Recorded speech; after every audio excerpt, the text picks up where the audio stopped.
Yo, hello everybody, and welcome to Countdown to Disclosure, day number 1. This is a new series that I am doing on my Beyond the Bridge channel, documenting the countdown to the disclosure that I believe is inevitably going to happen in the not too distant future.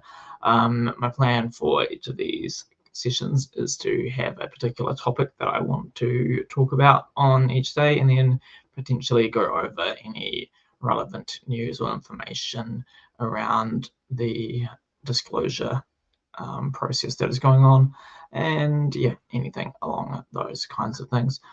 So yeah, aliens, no gay aliens allowed, discussing the parallels between homophobia and the stigma in relation to UFOs and the paranormal. So it's going to be a bit of a complex interplay between societal beliefs, between individual experiences, and the desire for group acceptance. So we'll explore how UFO sightings and the psychology of homophobia align, and we'll also touch a broader range of paranormal experiences, as they also have the same stigma attached to them as people feel with being part of the LGBT community. So consider this: our beliefs and perceptions are often shaped by our own personal experiences, but also by the societal norms we are immersed in. What happens when these internal and external factors clash, especially when acceptance by a group is at stake?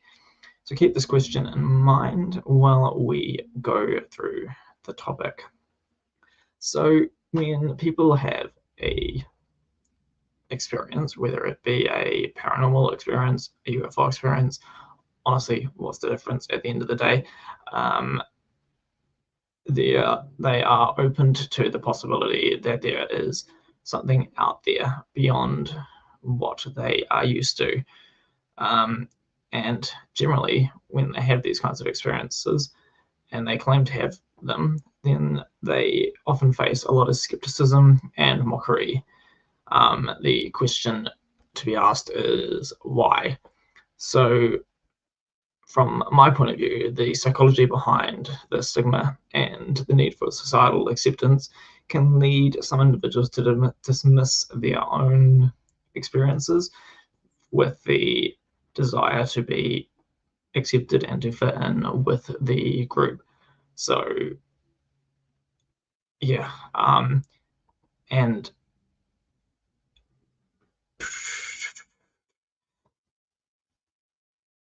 sorry, I am very nervous, as you can possibly tell. Yeah, so for example, someone will have some kind of experience, and from my point of view, and from people I've discussed, pretty much, hello, planner. Welcome to my stream. I am nervous as fuck, but thank you for jumping on. Yeah, where was I? So yeah, from my point of view, and from, as I said, from people that I have talked to, pretty much everyone has had some kind of experience that they can't explain. Oftentimes it's not related to UFOs or abductions or whatever. Sometimes it can be something as simple as like sleep paralysis or night terrors, which of course there is information online about them, but at the end of the day, there is no conclusive evidence as to what's going on. Obviously, other people will talk about having seen something or heard something or felt something, and once again, there is nothing really that can explain it. Obviously, a lot of people will say, oh, it's just psychosomatic, but for the individual experiencing the experience, it doesn't feel so psychosomatic, it seems, and appears to be something that is quite real to them. So yeah, and generally what would happen is the individual will have the experience, and then they'll chat to people who they trust, and then they'll get told that they maybe you're just going crazy. That's quite all right, planner. I am just starting a new streaming series after not doing any streaming for a while, so I'm just getting back the vibe of it. So you are more than welcome to stick around for as long or as short as you would like. Anyway, back to the topic. So yeah, they'll talk to people, then they'll get told they're crazy. Maybe you just need a bit of sleep. Maybe you are just reading into things too much. Maybe you've read too many books, watched too many movies, and then you're allowing that to affect your waking life. However, what the person doesn't know, the one who's had this experience, is that most of the people they are talking to have had some kind of experience. And as a result of the other person having the experience and then also being told the same stuff that they're now stating, they end up being the same, they end up passing on the stigma that they received onto this person who has just recently received or had their own new experience. And then for the person who has just had their experience, they very quickly realize that if they want to be accepted into society, be accepted by their friends and family, that it's probably best not to talk about these kinds of things. And then you can kind of see where this goes. So eventually that person will come across someone else who has had some kind of out there experience, and then they'll say, maybe you're just going crazy. Maybe you've just read into it too much, because that is the experience that they had. And when people eventually buy into those kinds of ideas, then that becomes what their own experience is, even though somewhere deep down they know that that is not the case. So here is where it relates to homophobia. So there have been a significant amount of studies done on homophobic men, more specifically. I don't know if there have been studies done on homophobic women. However, I would imagine probably the results would end up being quite similar. But in the studies that they do, they generally put straight men and homophobic men, straight men who aren't homophobic and straight men who are homophobic into a room, and then they get them to watch pornography, straight pornography, straight pornography, lesbian pornography, and gay pornography. For the straight men who do not claim to be homophobic, they'll get aroused by the straight pornography and the lesbian pornography. Nothing at all for the gay pornography. For those who claim to be homophobic, they will get aroused by all three. So this tells us something. It tells us that those who profess to be homophobic, those who hate gay people, as it were, are actually themselves experiencing a little bit of the thing that they claim to hate. And so that is where I'm drawing that parallel, that the stigma that homophobic people have towards gay people is not because they don't believe that the experience is real, but rather that they themselves are having the experience, and then as a result of potentially upbringing, family, friends, parents telling them that actually it's not okay to be gay, then they themselves end up becoming homophobic people, and then they pass on the trend of stigma towards gay people. So you can see that there is a parallel there, regardless of how out there the idea may be. So yeah, drawing parallels between these two themes, you can see a common and personal truth. And from my point of view, the solution is promoting a culture of empathy and understanding and having an open dialogue. Obviously, we have done quite well with the open dialogue around LGBT plus issues, and as a result, the world is very quickly moving towards a more inclusive society as far as those things are concerned. However, with the paranormal or the phenomenon, UFOs, non-human intelligences and whatnot, we are still a little bit further behind. However, I do find that is also quite quickly changing. It kind of blows my mind how many people I have talked to about these kinds of topics, and then they just go, oh yeah, no, I know all about that. I've experienced that. I've had my own kind of experience, rather than in the past, especially for myself growing up in a very conservative community, you talked about those kinds of topics and instantly you were told, oh no, we don't talk about that. And then obviously it can go to the extremes where people end up in psych wards or lose their communities and families entirely for talking about it. However, I think especially as a result of what's going on in the US with the calls for disclosure and it going through the US government system, however slow that may be, that people are slowly waking up to the idea that there is additional. I would say that a more visceral reaction is often due to things hitting close to home, which doesn't necessarily invalidate or validate.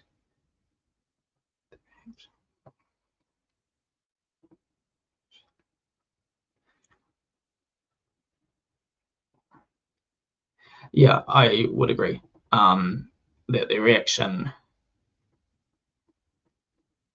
is absolutely to do with things hitting close to home, which is why I see the stigma around paranormal or the phenomena, which obviously is the basis of this topic is UFOs, aliens, UAPs, and whatnot,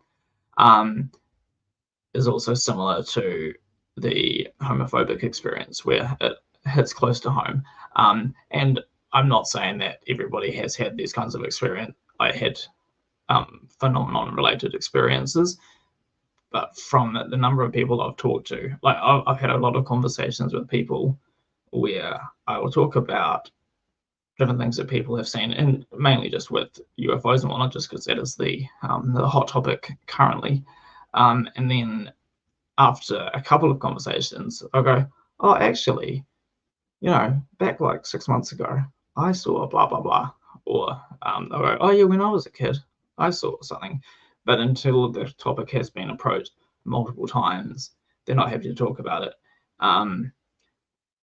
And yeah, I'd say it's probably easier for people to get over the stigma related to the paranormal phenomenon, UFOs kind of thing, rather than the homophobia one, because homophobic tendencies are often related to religious values. So it does cut a little bit deeper.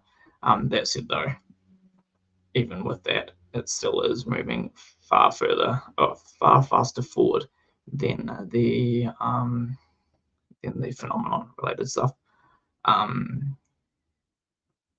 Yeah. So yeah, the solution to it is promoting a dialogue and whatnot, which is something that is going on, and it's something that I'm very happy to see. And for myself in New Zealand, it does kind of suck that there doesn't appear to be anything especially in the New Zealand government, acknowledging that they have been themselves involved in the the cover up. Not that it was really the best term, but the truth embargo that is going on with UAPs. And as a result of them being part of the Five Eyes, then they are definitely involved to some level, because if the US is involved, New Zealand being part of the Five Eyes, New Zealand is involved as well. But I would say that it's only a matter of time until the New Zealand leadership says something. I mean, they'll be, from my point of view, they will eventually be forced to, because the stuff that's happening in the US will inevitably slip into New Zealand's life. So ex-Christians are often militant atheists because they feel lied to. And homophobic people may be either gay or have negative experiences around someone or something.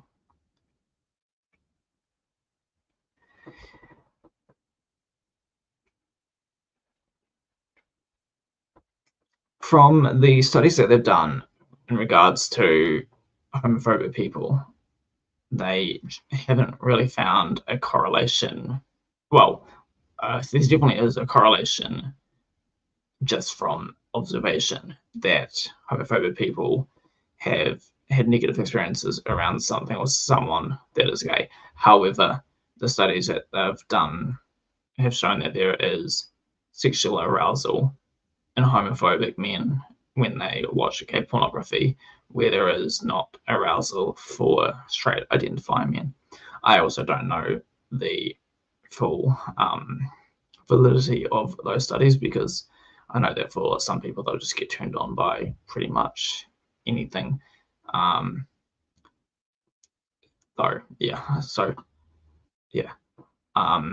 I do know from, in fact, one of my mates growing up who was very homophobic. He was always the one that would slap people on the ass. Obviously, individual stories does not equate to data, but it's been a trend that I've noticed, and it was actually the reason why I looked into the topic, is because of the trend that I saw around homophobic people, and then the way that they express themselves, especially after they'd had a couple of drinks, that I thought, I wonder if there is a correlation between homophobia and being gay. Well, rather, I wonder whether or not there was a study that looked into it, because my observations seemed to confirm the fact, and then the studies seem to say the same thing.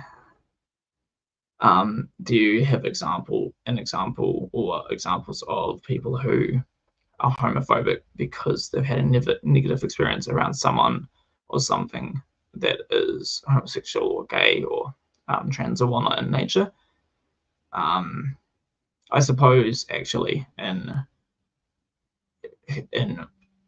the current discourse, there could be anti-trans people because of the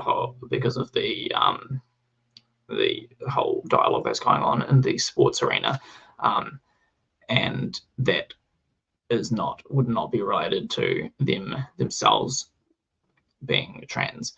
That's due to, I guess, what you say, their negative experiences around someone or something being gay or being part of the wider LGBT thing. But as far as, I can't think of, except for like rape. I don't know if I'm allowed to say rape on YouTube. Well, I've just said rape on YouTube. Hopefully I don't get demonetized. Oh, no, wait, I'm not monetized, so that's quite all good. So I suppose if someone had sexual abuse from a male or from someone of the same gender, then that could cause homophobia.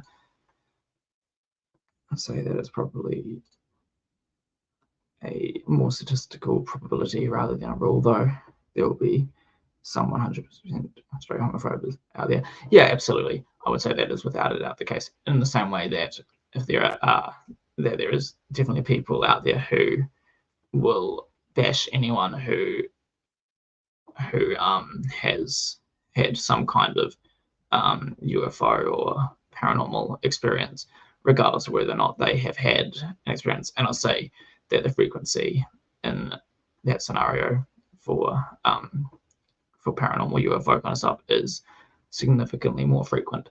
And as far as I'm aware, there's been absolutely no studies done into that at all. And it's more like my conclusion has come from observations from people who have previously bashed the topic, or bashed people who are involved in the topic, and then end up having their own experiences, or eventually come around to the idea and say, actually, yeah, I had my own experiences and I just didn't like talking about it. I would not say that it is anywhere near to the same degree as to what gay people have faced. Although that said, though, we did used to burn witches back in the day, so I suppose it did used to be a lot more against the rules, as it were, to talk about things that weren't considered to be normal. So yeah, that's kind of where I will leave this particular conversation. Don't really have any additional thoughts on it at the moment, and yeah, I think that the topic does shed light on reconciling the societal views that we have, and hopefully moving forward, as society grows up as a collective, we will have less stigma, less ridicule, and be more open, inclusive, and caring for each other. And that there will be a beautiful day. And I think that it is a day that is fast approaching, despite all the rubbish going on in the world. Yeah, so with that, if you have any thoughts, comments, or whatnot, other than plain Outlook in the comments, who I'm absolutely loving having a back and forth with, then please also leave your comments on the video, and I will respond to all of them and talk about them. A number of factors that can play into this, including general biases. Yeah, absolutely. Although is such a thing as a general bias outside of the idea of like the survival mechanism, because like from or more. In fact, is that what you mean by general biases? In fact, that probably is what you mean by general biases, because I don't think that hating things just for the sake of hating them is a general bias. That's a society-built bias. Hmm.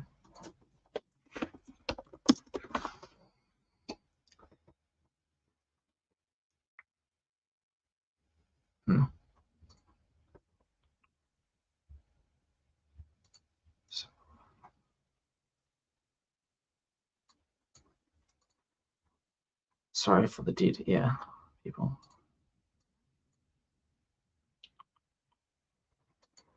Cool. Okay, well, yeah, as I said, this is the end of this particular stream. So thank you all who watched. Thank you, Planar, for your discourse during the stream.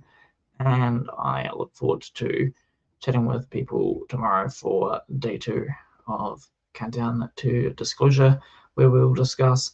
Actually, I've got no clue. We'll just work it out on the day. Anyway, thank you everybody for watching. One moment.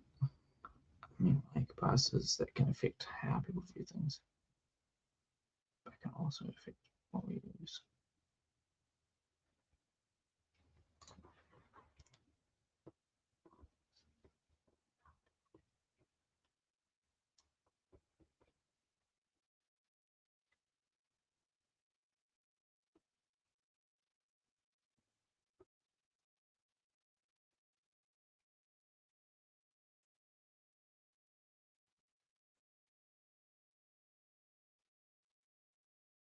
I feel like my brain is mush because I'm not understanding, but I'm also probably just not reading it correctly. That can. Okay, sweet, sounds good. And that way, there's not this backwards and forwards of me being like 20 seconds ahead or behind or whatever it is. Sounds good. Okay, I'll flick a message on Discord, and then perhaps day 2 of the stream I can give a bit more insight based on your insights. Anyway, with that, thank you everybody for watching the stream. Love you all and stay awesome like you are. Ciao.